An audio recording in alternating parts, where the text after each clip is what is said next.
Sebelum menonton video ini, silakan untuk like, subscribe, dan tekan tombol loncengnya agar Anda mendapatkan notifikasi pertama ketika saya mengupload video terbaru. Terima kasih. Halo, assalamualaikum warahmatullahi wabarakatuh. Selamat pagi, masih bersama saya Ilma Fadila. Tapi kali ini saya tidak sendiri, saya ditemani oleh teknisi laboratorium di produk teknik pembiayaan pencemaran lingkungan. Oke, jadi Mbak Emma ini adalah teknisi laboratorium kami yang biasanya membantu kami kalau sedang praktik atau bekerja di laboratorium. Nah, pada kesempatan kali ini kami akan menjelaskan apa Mbak Emma? Tentang alat yang digunakan selama praktikum di produk teknik pembiayaan pencemaran lingkungan. Ya, jadi lebih tepatnya lebih ke ya pengenalan alat-alat gelas dulu ya, yang basic dulu yang nanti bisa Anda gunakan di praktikum kimiawi dan lingkungan, biasanya yang lebih dasar untuk semester awal begitu. Oke, Mbak Emma, kita mulai dari mana dulu nih? Yang pertama ada gelas kimia. Oke, ini gelasnya. Oke, gelas kimia ya, atau bisa disebut apa Mbak Emma? Gelas beker ya, seperti ini. Ini ukurannya macam-macam ya Mbak Emma ya. Ada yang 250, ini yang 500 yang kami ambil contoh. Ada juga yang 1000 ml di atas 1 liter juga ada. Oke, fungsinya ini adalah untuk menampung cairan. Jadi ketika Anda mengambil cairan, Anda bisa tampung di gelas beker atau gelas kimia ini, gitu ya Mbak Emma ya. Terus bisa juga buat apa ya, pemanasan intinya. Pemanasan, kalau misal Anda menggunakan suatu penanas gitu ya, pemanas, nah itu cairannya bisa diletakkan di sini gitu ya. Tapi nggak dalam jumlah yang maksimal ya, kan dalam jumlah yang banyak. Kalau yang sedikit biasanya nanti ada tabung reaksi ya namanya. Oke, kita tabung reaksi dulu ya Emma. Nah, oke, Ini untuk tabung reaksi. Nah, gunanya ini untuk apa Mbak? Ini biasanya untuk Mereaksikan ya, larutan atau cairan.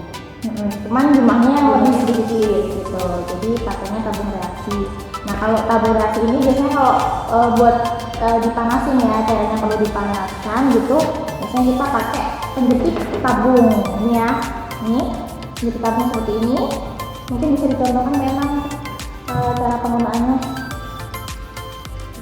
Oke, iya seperti itu ya. Jadi kalau kalau cairannya sedikit, Anda bisa menggunakan tabung reaksi gitu.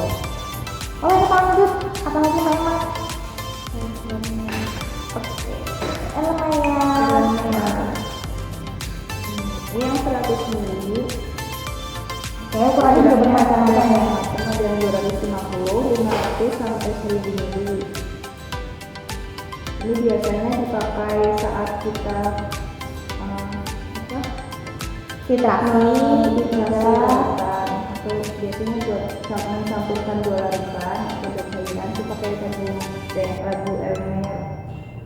Oke, jadi melalui pengocokan ya, jadi mencampurkan larutannya dengan cara digojok atau dikocok seperti itu. Kita pakainya labu elemen atau yang disebut elemen saja juga bisa gitu. Oke, kita yang ketiga ada gelas ukur ya. Oke, gelas ukur ini ya, gelas ukur.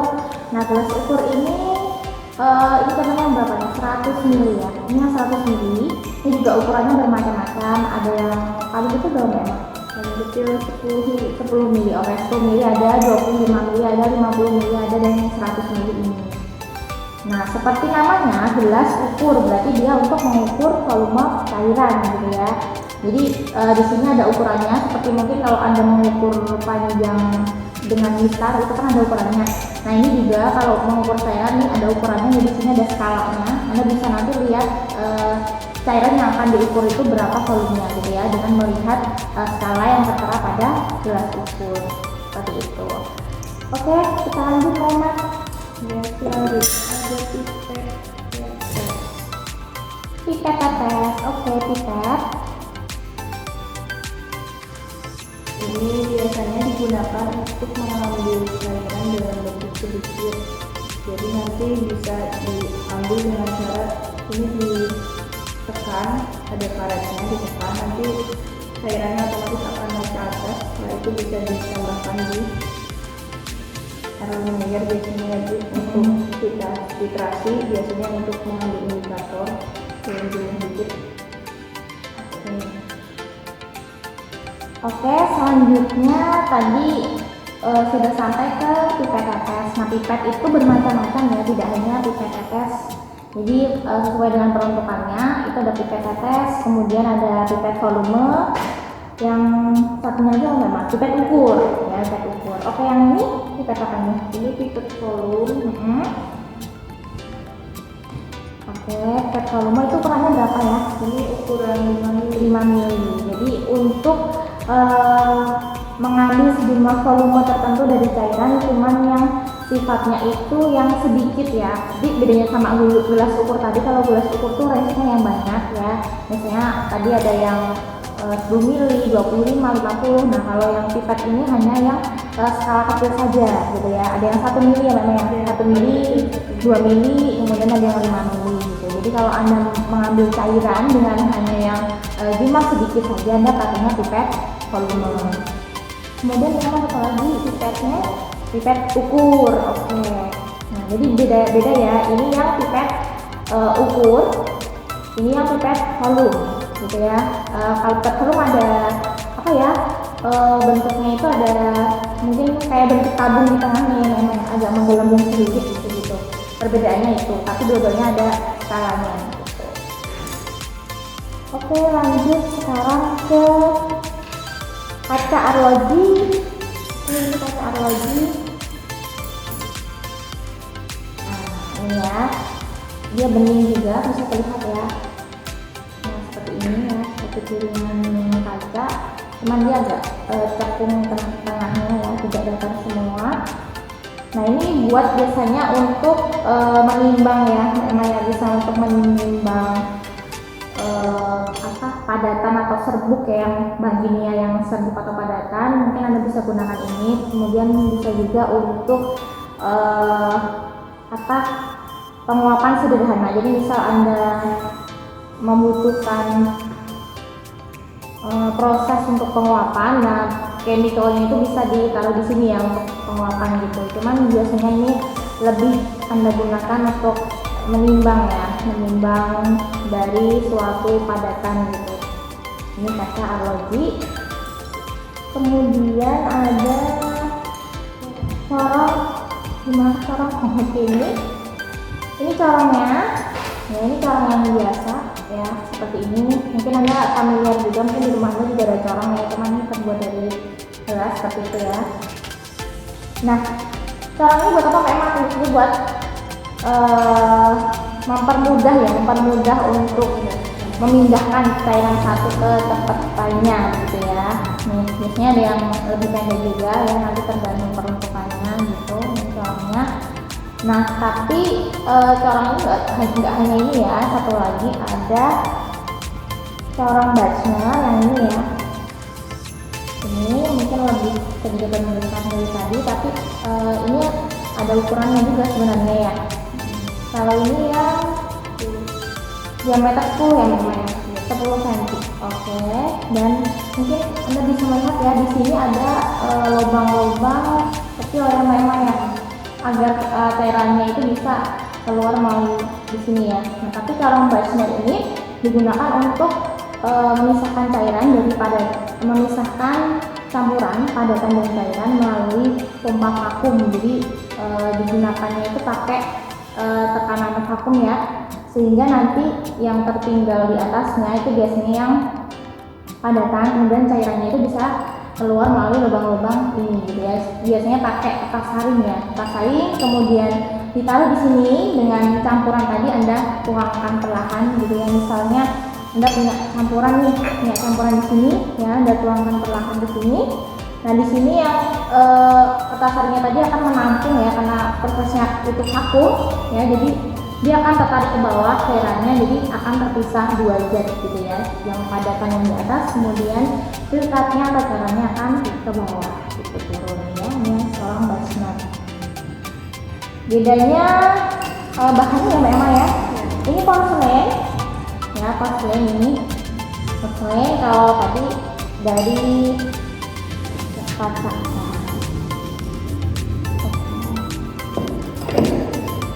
Terus sekarang apa lagi Mbak Emma? Ada lagi ini namanya corak pisah. Oke, corak pisah. Ini ada apa ya Mbak Emma ya? Di sini ada valve-nya atau keran ya. Oke, valve atau keran ya.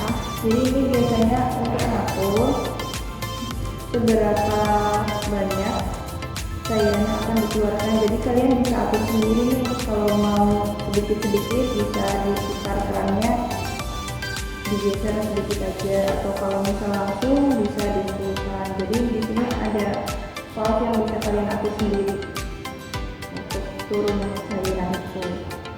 Oke, biasanya digunakan buat apa Mbak?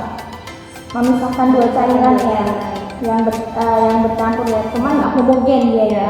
Pasti artinya nggak homogen itu tidak bercampur sempurna ya. Jadi pasti biasanya ada dua lapisan gitu. Nanti kalau digojok itu nanti akan terbentuk dua lapisan, dan nanti Anda bisa pisahkan salah satunya gitu.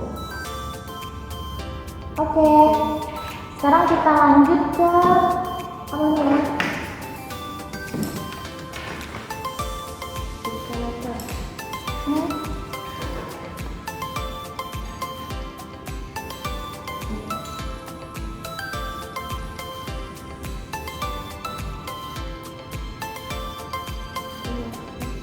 Oke, sekarang kita kecalan terus ya. Oke, seperti itu bentuknya. Ada tutupnya ya, emak. Oke, kecil, ya habisnya kecil itu. Ini yang diameter 5 cm. Ada ukurannya juga ya, ada ukurannya juga. Fungsinya buat apa memang? Ini biasanya salah satu itu untuk menguapkan. Menguapkan jadi zat padatannya. Biasanya pakai ini. Biasanya dipakai saat kalian nanti menguapkan. Jadi padatannya bisa dipakai di dalam sini. Oke, yang terus itu ada tutupnya ya. Dia sudah satu paket dengan tutupnya gitu. Oke, kemudian ada calang porselen ya. Calang porselen yang ini ukurannya berapa ya? 100 cm. Oke, ini calang porselen ya, bentuknya seperti ini. Ya, mungkin terlihat tidak ya.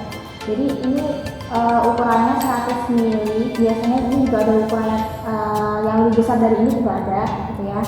Ini juga untuk menguapkan ya, menguapkan larutan gitu ya. Ini juga terbuat dari porselen gitu ya. Jadi sama dengan yang ini corong basah tadi ya, dengan terus juga ya, bahannya sama. Oke, kemudian ada spatula. Spatula yang mana enak? Ya, oke, itu spatula namanya. Ya, jangan bilang sendok ya. Ini adalah spatula gitu. Fungsinya adalah untuk mengambil zat padatannya ya, padat ya, bisa berbentuk bongkahan ataupun serbuk. Nah, biasanya pakainya spatula ini. Oke, lanjut kita ke batak pengaduk. Ya, sesuai namanya berarti itu digunakan untuk mengaduk larutan gitu ya. Ini seperti itu, bentuknya lurus saja ya. Bedanya dengan spatula tadi, pertama dari bahannya ya, dari bahannya. Kemudian kalau spatula itu memang seperti sendok tadi ya, ada cekungannya untuk mengambil. Sedangkan kalau batang pengaduk itu panjang ya. Oke, terus ada kamar ose. Maksudnya buat apa Emak? Ini biasanya untuk pemanasan ya. Biasanya kalau ose ini digunakan untuk pemanasan. Jadi ini ada alatnya ya. Nah, ini yang atas ini dari kaca. Jadi nanti yang dibakar bisa di ujung sini. Ada lubangnya ya, mungkin ya, nggak terlalu terlihat tapi itu ada lubangnya gitu. Ini kita mau nge-zoom cuma medianya terlalu panjang, terlalu lebar ya, jadi mohon maaf tidak bisa tidak terlihat ya. Mungkin ya Anda bisa nanti googling ya untuk melihat detailnya. Oke. Terus ada apa tuh ini kecil mungil namanya tiknometer. Oke, tiknometer digunakan untuk mengukur masa jenis suatu larutan gitu ya. Nanti bagaimana cara mengukurnya nanti Anda bisa praktik ya, bisa praktik secara mandiri nanti di lab.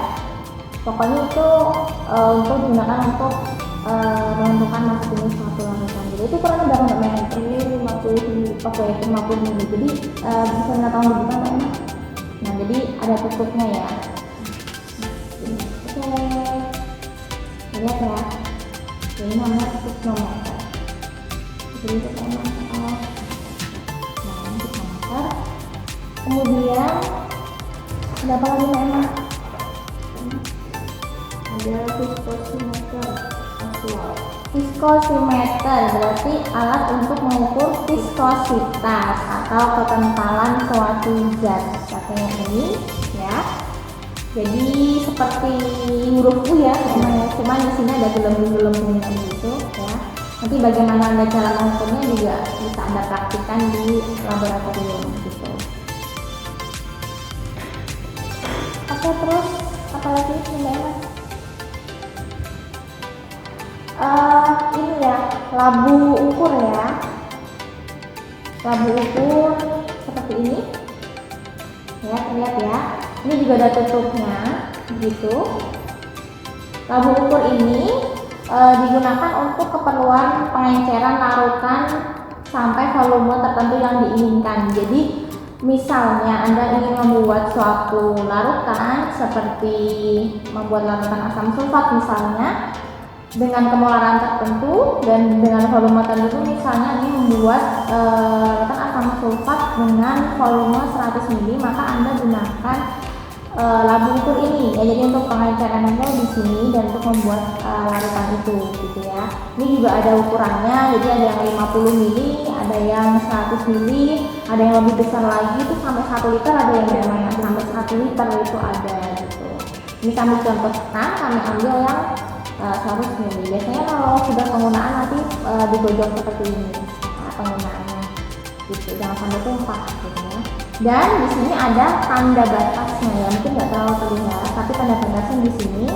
Nah itu untuk tadi ya mengencerkan sampai volume tertentu. Jadi tanda batas ini berarti sudah 100 ml gitu. Itu yang memang ya. Oke, terus apa lagi Mbak Emma? Ini kalian tahu lah ya, namanya apa? Termometer. Oke, termometer. Ini termometer alkohol yang kita pakai nanti di lab. Fungsinya ya pasti untuk mengukur suhu. Kalau megang termometer nggak boleh gitu ya Mbak Emma berarti ya? Nah, di mana ada pengaitnya, biasanya pakai tali atau karet. Nanti dipegangnya dari karet itu. Iya, jadi kalau Anda memegang di sini berarti nanti bisa jadi yang terdekat suhu tubuh ya, cairan gitu ya, artinya tidak valid ya. Oke, sekarang kita lanjut ke alat ini, namanya apa Mbak? Buret. Yang ini buret ya. Seperangkat ya ini. Ini seperangkat alat untuk melakukan titrasi. Nah, titrasi itu apa? Nanti akan saya jelaskan ke pertemuan berikutnya gitu ya. Jadi kita kenalan dulu sama alat-alatnya. Oke, yang ini Mbak Emma buret ya. Tadi ini Emma Mayer, Anda sudah tahu. Terus ini apa Mbak Emma? Ini namanya klem. Statif ya? Oke. Ini statif ya. Yang ini adalah klem. Jadi statif itu untuk menyangga ya, menyangga dari buretnya ini dan untuk mengaitkan klemnya. Jadi klemnya itu sebenarnya bisa dilepas gitu ya, bisa dilepas. Ini kan ada putarannya ya. Anda bisa lepas klemnya ini, kemudian buretnya itu bisa dijepit di klem gitu ya untuk melakukan titrasi. Nah, buret ini juga ada ukurannya ya Mbak Emma ya. Kalau ini 25 mili, ada yang 50 mili juga gitu. Dan ini juga ada skalanya gitu. Jadi ketika Anda nanti titrasi, cairannya kan ada yang masuk di sini ya, nada-nadanya yang di bawah itu. Untuk melakukan titrasi ini nanti parutannya kan akan berkurang.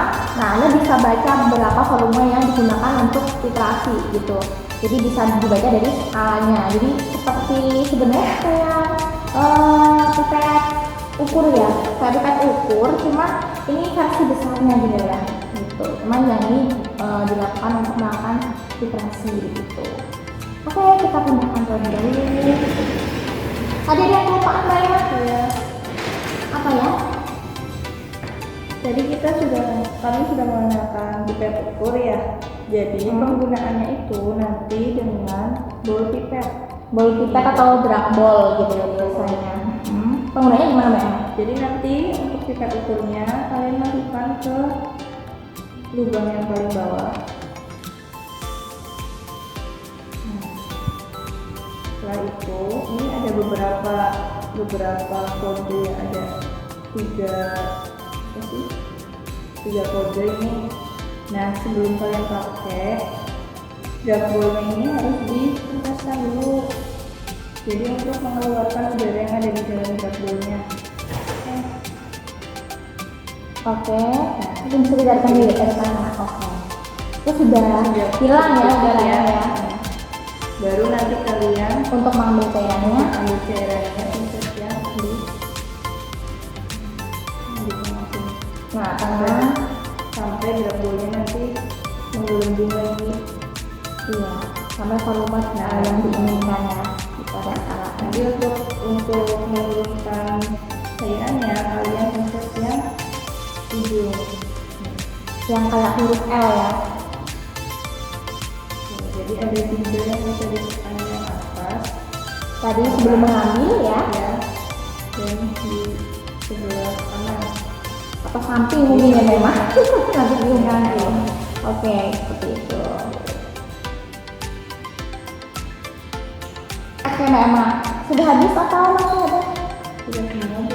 Oke, sudah semua ya. Sebenarnya masih banyak kan, ada seperti mungkin alat destilasi, kemudian reflux, tapi nanti itu akan dipelajari di mata kuliah selanjutnya. Jadi untuk mata kuliah kimia umum dan lingkungan hanya cukup pengenalan alasan di sini karena alat-alat ini yang bisa Anda gunakan nantinya. Begitu ya Mbak Emma ya? Oke, terima kasih. Selamat belajar, selamat berkenalan dengan alat-alat. Kalau misal ada yang belum jelas, kalian bisa tanyakan kepada kami berdua ya. Silakan, kami terbuka untuk itu. Terima kasih, saya akhiri. Wassalamualaikum warahmatullahi wabarakatuh. Sampai jumpa.